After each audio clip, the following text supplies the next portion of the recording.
Place maintenant à votre chronique du vendredi, l'Histoire en marche avec Thomas Snegarov.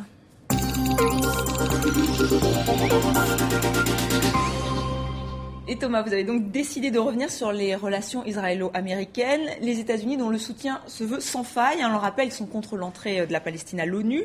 Ils ont même gelé leur participation financière à l'UNESCO depuis que la Palestine est devenue membre. Alors seulement voilà, ça c'est pour la posture, puisqu'on a pu entendre des propos assez vifs de Barack Obama avec Nicolas Sarkozy. Ils ne savaient pas qu'ils étaient écoutés.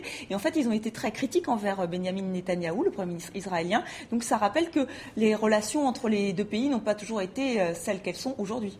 Oui, même si juste après les propos, depuis quelques jours, l'administration Obama ne cesse d'essayer de recoller les morceaux, de dire que entre les deux pays, il y a une alliance sans faille. Vous avez raison, ça n'a pas toujours été le cas. Je rappellerai qu'au tout début de l'histoire d'Israël, avant la déclaration d'indépendance, au sein de l'administration Truman, donc le président Truman, il y avait un débat très très fort. Le département d'État était plutôt défavorable à la reconnaissance d'Israël. Truman était plutôt favorable, il hésitait beaucoup. Stratégiquement, on lui disait mais non, c'est une erreur, il faut être allié des Arabes. Il y a le pétrole, on ne peut pas s'allier avec l'État juif, on va forcément s'aliéner les États arabes. Et puis d'autres disaient mais non, il faut absolument reconnaître Israël pour une raison simple, c'est qu'on a appris que l'URSS va le faire. Donc dans la guerre froide, on ne peut pas être en retard. Et finalement, Truman va le faire, il va reconnaître Israël pour aussi des raisons intérieures. D'abord parce que l'immense majorité des Américains y est favorable. Le souvenir de la Shoah est encore évidemment très proche. Et puis, on le va dire à moi, d'ailleurs, Harry Truman avec le Premier ministre Ben Gourion, en 1951, donc juste après la reconnaissance, 3 ans après.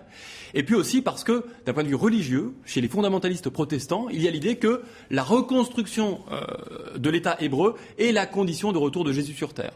Mais pendant 10 ans, ça va être une alliance qui n'est pas du tout sans faille, puisqu'en 1956, lors de la crise de Suez, vous savez, Nasser va nationaliser le canal de Suez, Français, Anglais et Israéliens envahissent l'Égypte pour le mettre à la raison, et Washington, ainsi que Moscou, vont demander instamment aux Anglais, aux Français, aux Israéliens de se retirer. Donc c'est effectivement, vous avez raison, avant la fin des années 50, et on n'a pas du tout d'alliance sans faille entre les deux pays. Donc là, il y a donc une époque charnière. Ouais. À ce moment-là, ça bascule une nouvelle fois. Ouais. Il y a plusieurs facteurs. Il y a la création en 51 d'un lobby pro-israélien, l'EPAC, qui est très important aux États-Unis, dont on voit derrière moi le symbole, et qui est créé en 51 et qui va jouer un rôle de plus en plus fort, mais qui va rencontrer, tout seul, il n'aurait rien pu faire. Il a rencontré aussi une menace stratégique cette fois-ci. C'est quoi ? C'est qu'à la fin des années 50, la Syrie se rapproche de l'URSS, le nationalisme arabe prend de l'ampleur et les États-Unis craignent de perdre la main dans la région, une région pétrolière essentielle pour ses intérêts. Donc on va se rapprocher d'Israël du côté américain pour avoir un allié indéfectible dans cette Méditerranée orientale qui est très importante d'un point de vue stratégique.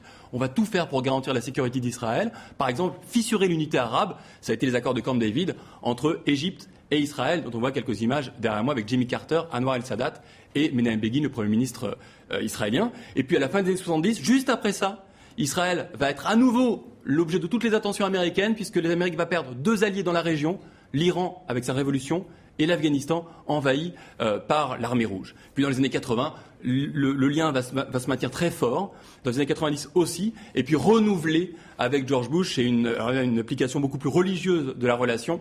L'idée étant que les États-Unis étant une nouvelle Jérusalem, une nouvelle Israël, soutenir Israël, c'est aussi symboliquement refuser de décliner soi-même. Alors justement, on pensait qu'avec Barack Obama, une nouvelle ère allait s'ouvrir. Il a donné des signes et puis finalement, ça ne s'est pas passé. Ouais. Alors il y a eu des changements, vous avez raison, le discours du Caire. Il y a eu effectivement, il y a même eu un moratoire sur la construction de colonies. Et puis, on est à 1 an de l'élection. Et Barack Obama a toujours l'image d'un leader qui n'en est pas un aux États-Unis. Il a besoin d'être un vrai leader fort. Et en Amérique, et là c'est bien un symbole fort de l'alliance entre les deux pays, on ne peut imaginer un leader fort qui ne soit pas un soutien indéfectible d'Israël, comme l'avait été Eisenhower avant lui, comme l'avait été Reagan, qui est objet d'un culte hallucinant aux États-Unis aujourd'hui, comme l'est aujourd'hui Mitt Romney, qui a beaucoup critiqué les propos d'Obama off avec Nicolas Sarkozy. Donc Obama aujourd'hui, pour être un vrai président, doit soutenir Israël. Merci Thomas Snegarov, à la semaine prochaine.